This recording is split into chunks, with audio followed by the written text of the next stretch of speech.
Alam nyo ba na merong paraan para hindi tayo ma-stalk ng mga hindi natin friends sa Facebook kahit hindi tayo mag-lock profile? Oo, tama ang narinig nyo. Yung tipong kapag pumunta sila sa profile nyo ay no post available ang kanilang makikita. Kung interesado ka, sundan nyo lang ang nasa video.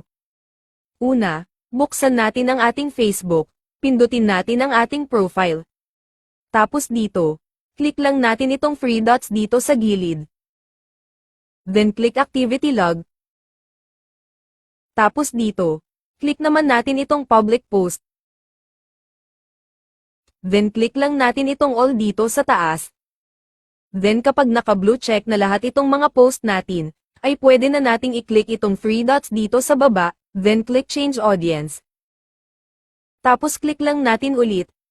Then ayan, pwede na nating i-select dito sa Friends, para tanging mga friends na lang talaga natin yung makakakita sa mga post natin.